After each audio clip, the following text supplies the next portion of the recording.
तो आप सभी को नमस्ते प्रणाम। मैं आपका अपना ठाकुर प्रखर सिंह और रात के 10 बज चुके हैं और कहानी का जो सिलसिला है वह दस्तूर जारी है।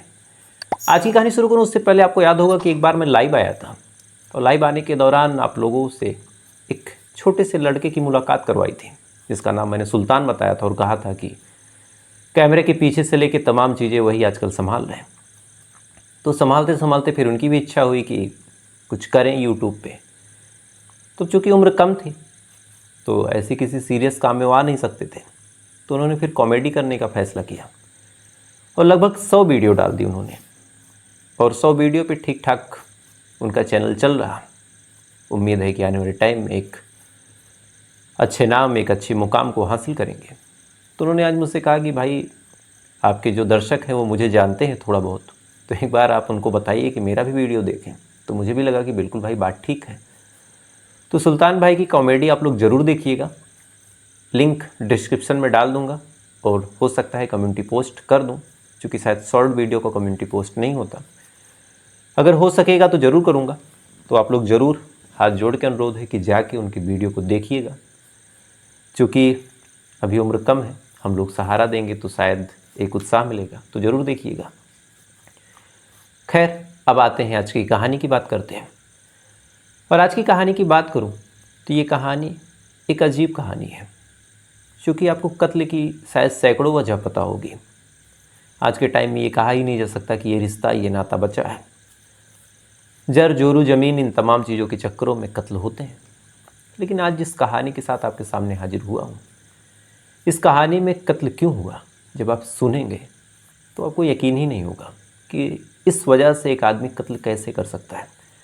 क्योंकि कत्ल से ज़्यादा कत्ल की वजह ने पुलिस को हैरान किया था। पूरी कहानी क्या है अब आपको बताता हूँ। कानपुर में एक जगह लगती है हनुमंत विहार, और इसी साल 2024 के जून महीने की बात है। हनुमंत विहार में एक फैमिली रहा करती थी। फैमिली में एक शख्स जिनका नाम राकेश कुमार, उनका एक बेटा सुभाष, बेटे की पत्नी नंद और नंद के 2 बच्चे। बाकी राकेश कुमार के और भी बच्चे थे, लेकिन वो अलग अलग जगहों पे मकान लेके रहा करते थे, ठीक ठाक तरीके से पैसे कमाते थे। ठीक ठाक पैसे वाले लोग ये भी थे। राकेश कुमार के पास कहते हैं कि 50 लाख का तो बस मकान था, और लाखों में उनकी प्रॉपर्टी थी, ज़मीन थी, तमाम चीज़ें थी। तो ना ही किसी चीज़ की कोई दिक्कत थी, ना कोई परेशानी थी, तमाम चीज़ें ठीक चलती थी। 2 बेटे जो अलग रहते थे उनसे भी संबंध अच्छा ही था, कोई लड़ाई झगड़ा नहीं हुआ था। बस काम के सिलसिले में वो लोग अलग रहा करते थे, उनको वहाँ से जाना सुविधापूर्वक लगा। जून महीने में जो सुभाष की पत्नी है नंद, चूँकि बच्चों की छुट्टी हुई थी, तो फिर वो मायके जाने का फैसला करती है। घर वालों से परमिशन लेती है, उसके बाद मायके चली जाती है अपने दोनों बच्चों समेत। अब घर पे राकेश कुमार और उनका बेटा सुभाष, यही दोनों लोग रह रहे हैं और थोड़ा बहुत जो कुछ बन पा रहा अपने हिसाब से बना रहे हैं, खा रहे हैं। उसके बाद अपने अपने कमरे में सो जा रहे हैं। अचानक से 17 तारीख की बात है, 17 जून की, जो सुभाष के फादर हैं राकेश कुमार, सोते हैं। सोने के बाद अब सुबह हुई। सुबह होने के बाद जब उठते हैं और उठने के बाद नीचे आते हैं और नीचे का नज़ारा जब वो देखते हैं, उनके मुंह से चीख निकल जाती है। जैसे ही चीख निकलते ही आसपास के तमाम लोग बदहवास घर के अंदर भागते हैं कि भाई क्या हो गया, जो राकेश से क्यों चीख रहे हैं। अब आसपास के लोग जब आते हैं वो भी देखते हैं, देखने के बाद वो भी बेचारे बदहवास, अंदर पूरा खून फैला था और राकेश कुमार का जो बेटा सुभाष था वो मरा पड़ा था। अब ये चीज़ जैसे ही राकेश कुमार देखते हैं, आसपास के तमाम लोग देखते हैं, हैरान परेशान, मानो काटो तो खून नहीं। इसी बीच पुलिस को फ़ोन गया, पुलिस भी भागी भागी आई।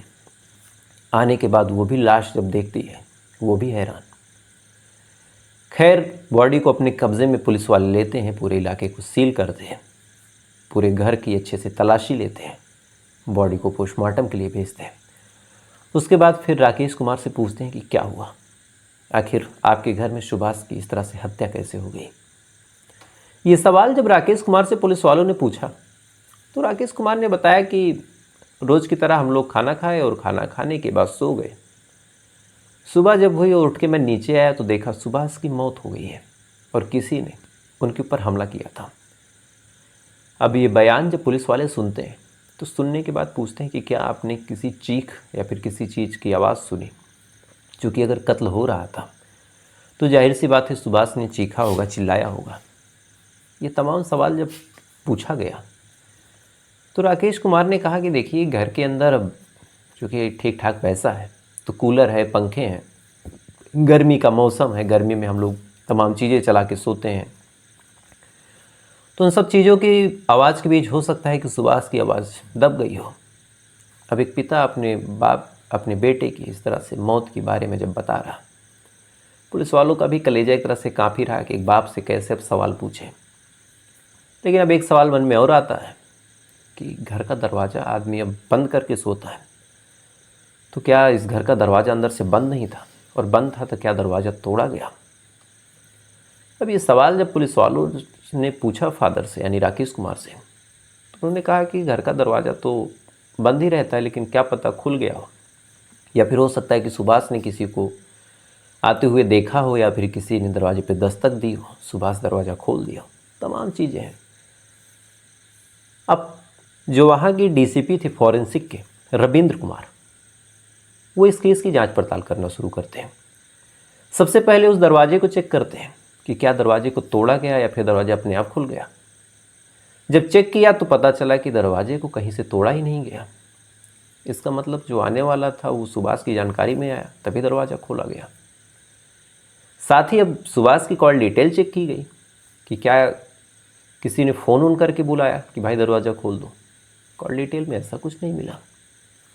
अब पुलिस वाले जांच पड़ताल करते हैं, तफ्तीश शुरू करते हैं और अलग अलग लोगों के ऊपर अब डाउट करना शुरू करते हैं, क्योंकि जिस हिसाब से ये कत्ल हुआ था, घर का दरवाज़ा खोला गया था, तोड़ा गया नहीं था, तो ऐसे हाल में शक किसी अपने पे ही जाता है। तो किस पे? कुछ दिन पहले बीवी भी मायके गई थी। पुलिस वालों ने सोचा कि कहीं ऐसा तो नहीं कि बीवी ने ही कुछ करवा दिया हो। पुलिस वालों ने अब बीवी के बारे में पता किया, नंद के बारे में, उसके बारे में अड़ोसियों पड़ोसियों से पूछताछ कि कैसा नेचर है, कैसा कैरेक्टर है, क्या पति से कोई कहा सुनी हुई, क्या कभी ऐसा हुआ कि दोनों मियाँ बीवी लड़ते हुए मिले हों। ये तमाम सवाल।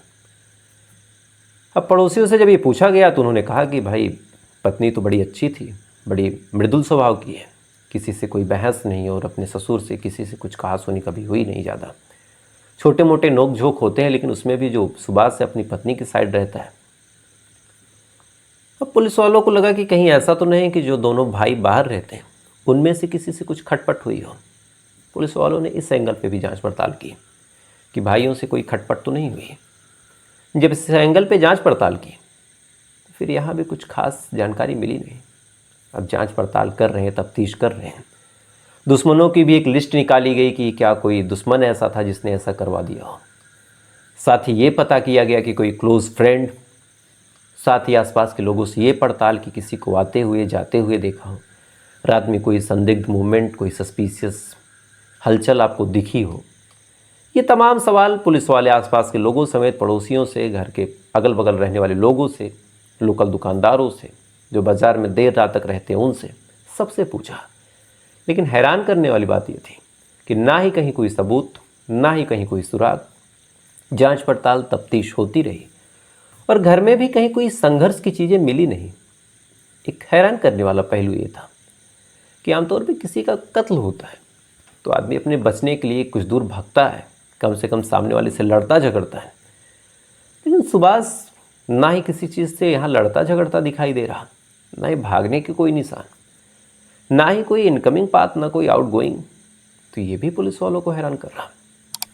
इधर पिता भी लगातार अपने बातों में कह रहा है कि भाई मैंने कुछ सुना नहीं, कुछ देखा नहीं। तब पुलिस वालों ने कहा कि भाई या तो कोई भूत प्रेत हवाएं आके कर दे, बाकी इतना साइलेंट क्लियर कौन हो सकता है कि ना किसी ने आते देखा, ना जाते देखा, ना भागने की कोई निशान, ना कुछ और ना कुछ और। ऐसे कैसे? अब या तो कोई सच में भूत प्रेत था और या फिर जो पिता है वो कुछ जानता है। लेकिन अब आखिर एक पिता से कैसे पूछा जाए? तो पुलिस वालों ने थोड़ी और डिटेल खंगाली। जब थोड़ी और डिटेल खंगाली तब कुछ और चीज़ें पता चली। जब कुछ और चीज़ें पता चली तो फिर पुलिस वालों ने कहा कि अब सही मौका है, राकेश कुमार से पूछताछ करते हैं। इसके बाद पुलिस वाले राकेश कुमार को उठाते हैं और साथ ही जो दोनों भाई थे उनको भी उठाते हैं, जिनमें से एक का नाम था सुधीर और दूसरे का नाम था नीरज। अब दोनों को जब उठाते हैं तो दोनों भाइयों पे पहले डाउट गया, और जब उनसे पूछताछ हुई तो दोनों भाइयों ने साफ कहा कि भाई हमारा तो कोई ऐसा योगदान नहीं है और हमें बड़ा दुख भी है, लेकिन हाँ हमारे फादर से हमारे भाई की बनती नहीं थी, और हमारे फादर का नेचर ही ऐसा था कि हम बाहर रहने लगे। अब एक बेटा अपने बाप के बारे में ये लाइन जब बोले तब पुलिस वालों को कुछ डाउट हुआ। उन्होंने कहा कि अब राकेश जी अपना मुंह खोलिए।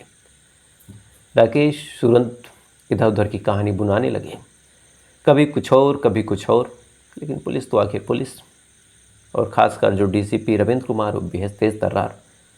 उन्होंने कहा कि भाई अब सच बोल दो, नहीं तो फिर इस हालत में भी हम आपको परेशान करें वो हमें मंजूर नहीं। इसके बाद फिर राकेश कुमार टूटते हैं और तोते की तरह पूरी कहानी बोलते हैं, और यहीं से कहानी पहुंच जाती है 1 साल पहले।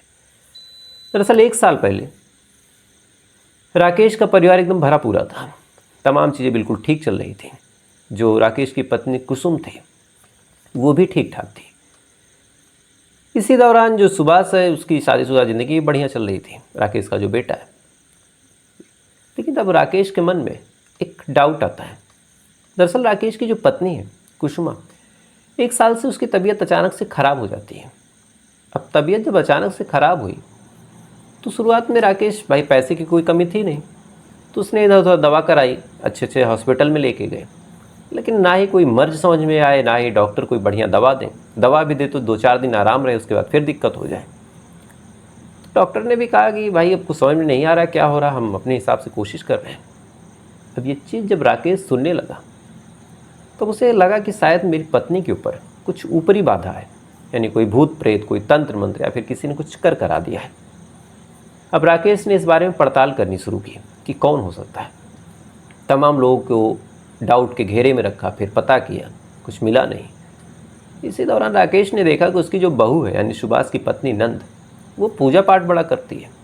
अब ये चीज़ जब राकेश ने देखा तब उसका माथा घूमा कि कहीं ऐसा तो नहीं कि नंद ही तंत्र मंत्र करवा रही हो और मेरी पत्नी को मरवाना चाह रही हो, चूँकि आए दिन सास बहू में नोकझोंक भी होती थी, एक छत के नीचे रहते थे। राकेश को डाउट हुआ तो फिर उसने अपनी बहू से लड़ना झगड़ना चालू किया और कहा कि तुम ही कुछ कर रही हो। अब बहू कह रही कि आप क्या बात कर रहे हैं, आज के टाइम में ऐसे तंत्र मंत्र से क्या होता है, मैं भगवान को मानती हूँ, पूजा पाठ करती हूँ। इधर लगातार जो राकेश की पत्नी है कुसुमा, उसकी तबीयत गिरती चली जा रही। लगातार कुसुमा बीमार हो रही, बेहोश हो जा रही। राकेश, सुभाष, बाकी और दोनों लड़के लेके हॉस्पिटल दौड़ रहे हैं।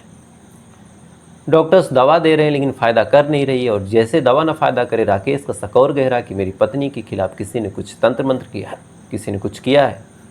अब डाउट भी किसके ऊपर, सुभाष की पत्नी नंद के ऊपर। अब इसी बात को लेके परिवार में तनातनी का माहौल हो गया। लगातार नोक झोंक, लड़ाई झगड़े, कहा सुनी होने लगी। इधर जो राकेश की पत्नी है उनकी तबीयत गिरती चली गई। 1 साल तक जैसे तैसे करके जो कुसुमा है उन्होंने सर्वाइव किया, अपनी ज़िंदगी की उस डोर को मजबूती से पकड़े रखा। लेकिन 13 मार्च को फाइनली कुसुमा अपनी आखिरी सांस लेती हैं और दम तोड़ देती हैं बीमारी की वजह से। अब जैसे ही कुसुमा की मौत होती है, राकेश पत्नी की वियोग में पागल हो जाते हैं। पागल होने के बाद अब उनके जहन में एक विचार और आता है कि घर को बांट दिया जाए और जो तीनों बेटे हैं वो अलग अलग अपना हिस्सा ले लें। लेकिन सुभाष इस चीज़ के खिलाफ, उसका मन था कि भाई परिवार का बंटवारा नहीं होना चाहिए। अब यहाँ से सुभाष से मनमुटाव हो गया, और इधर जब सुभाष की पत्नी नंद के ऊपर डाउट ही था और पत्नी जब मरी राकेश की यानी कुसुमा, तो फिर वहाँ से भी अब मन में एक गुस्सा कि मेरी पत्नी को मरवा दिया, मेरी पत्नी के ऊपर जो नंद है उसने तंत्र मंत्र किया, इस वजह से मेरी पत्नी की मौत हो गई। तो ये तमाम चीज़ें अब राकेश के जहन में घर कर गई। अब राकेश को लगने लगा कि भाई नंद ने ही कुछ किया है और मुझे बदला लेना है, लेकिन बदला कैसे लेना ये नहीं सोचा था। इधर परिवार को तोड़ने की, बांटने की बात भी राकेश जब करने लगा कि तीनों भाई अपनी अपनी हिस्से की ज़मीन ले लो, अलग हो जाओ, तो सुभाष भी विरोध करने लगा। तो एक तो माँ के जाने का गम, इधर परिवार में बंटवारा, सुभाष भी अपने फादर से एक तरह से मुखालफत करने लगा और बाकी दोनों भाई भी करने लगे। अब राकेश को लग गया कि जो नंद है उसने सुभाष के ऊपर कुछ ऐसा तंत्र किया है जिससे सुभाष नंद के बस में हो गया है, और नंद को अब सबक सिखाना है। तो सबक कैसे सिखाना है, तो सबक ऐसे सिखाना है कि जैसे राकेश अपनी पत्नी के वियोग में डूबा है, वैसे ही नंद अपने पति के वियोग में डूबे। यानी पति कौन? इसी राकेश का बेटा। अब दिमाग में जब ये आइडिया आया तो उसने सोचना शुरू किया कि कैसे क्या करें। तमाम कोशिशें की, कोई मौका नहीं मिला। कोई ना कोई आ जाता, और एक जवान आदमी को मारना भी इतना आसान नहीं। अब लगातार ये परेशान इधर उधर सोचने लगा। अंत में मौका मिलता है इसे जून में, जब सुभाष की पत्नी नंद मायके चली जाती है। अब वो मायके गई, इधर इसे मौका मिला। रात को इसी बात को लेके फिर सुभाष और राकेश के बीच झगड़ा हुआ कि ज़मीन को क्या करना है और शायद माँ की मौत में नंद का कितना योगदान। सुभाष ने अपनी बीवी की साइड ली और कहा कि भाई मौत हो गई, अब उसमें तंत्र मंत्र भूत प्रेत का क्या योगदान। राकेश कुछ नहीं बोलता, शांत होकर सो जाता है। रात होती है, रात को नीचे आता है। नीचे आने के बाद एक डंडा उठाता है और उस डंडे से सोते हुए सुभाष पे ताबड़तोड़ वार करता है। तब तक मारता है जब तक उसकी मौत नहीं हो जाती। मौत होने के बाद उस डंडे को फेंक देता है, खुद ऊपर चला जाता है, सो जाता है। सोने के बाद सुबह उठता है। उठने के बाद फिर तमाम वो ढोंग, वो नाटक फैलाता है कि कैसे मेरे बेटे को किसी ने मार दिया।